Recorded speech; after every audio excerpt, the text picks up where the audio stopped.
বিসমিল্লাহির রহমানির রহিম। ঝোড়ো হাওয়া উপেক্ষা করেই পেঁপে বাগানে চলে আসলাম। আসলে এবার আমি পরীক্ষামূলকভাবে কয়েকটি জাত দিয়ে আমাদের পেঁপে বাগান শুরু করেছি।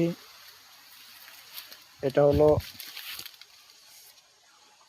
Green lady. গ্রিন লেডিটা তুলনামূলক ফলন অনেক বেশি। গ্রিন লেডি আমার এখানে গ্রিন লেডি এবং টপ লেডি আর হচ্ছে মানিকগঞ্জের শাহী, এই তিনটা জাত দিয়ে আমি শুরু করেছি। এটাও গ্রিন লেডি। এইখানে এই গাছটা আছে টপ লেডি এবং গ্রিন লেডি, এই দুইটা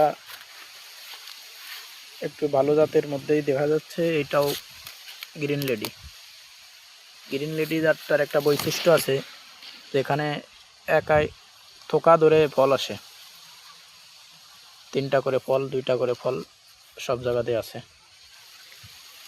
আর এটা হলো মানিকগঞ্জের শাহী দেশাও জাত যেটা। তবে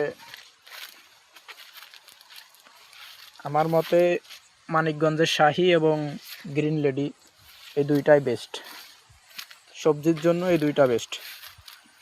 আর আমার পেঁপে বাগানে আমি একটি ফসল করি নাই, সাথী ফসল হিসাবে পুঁই শাক রাখছি।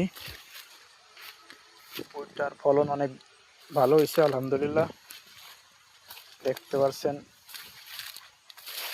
পাও রাখার জায়গা নাই। ওই আলহামদুলিল্লাহ যে পরিমাণ হয়েছে তাতে পাও রাখার জায়গা নাই।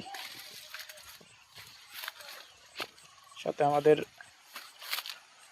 পেঁপে গাছেও পর্যাপ্ত ফল চলে আসছে। ইনশাল্লাহ আগামী মাস থেকে হারভেস্ট করতে পারবো আশা আছে। তবে তুলনামূলকভাবে বাগানটা পরিপূর্ণ হয় নাই, যেভাবে চাইছিলাম, আশা করছিলাম যেরকমটা এরকমটা হয় নাই। দেখতে পাচ্ছেন আমার এই সাইডের গাছগুলো একটু ছোট।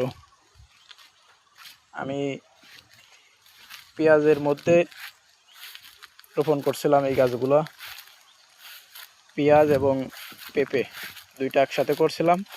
আমার পেঁয়াজ উঠে গেছিলো, পেঁয়াজের পরবর্তীতে আমার পেঁপেটা রয়ে গেছে। কিন্তু এই সাইডের এই গাছগুলো মারা যাওয়ার কারণে পরবর্তীতে রোপণ করা হয়েছে, এই জন্য এই গাছগুলো একটু ছোট। তবে ইনশাল্লাহ 1 মাসের মধ্যে অ্যাডাল হয়ে যাবে। আর এই গাছগুলো আমার জীবিত ছিল, যার কারণে এই গাছগুলোতে ফল চলে আসছে। ইনশাল্লাহ সামনে এই গাছ থেকে ফল হারভেস্ট করতে পারবো। প্রতিটা গাছেই ফল আসছে।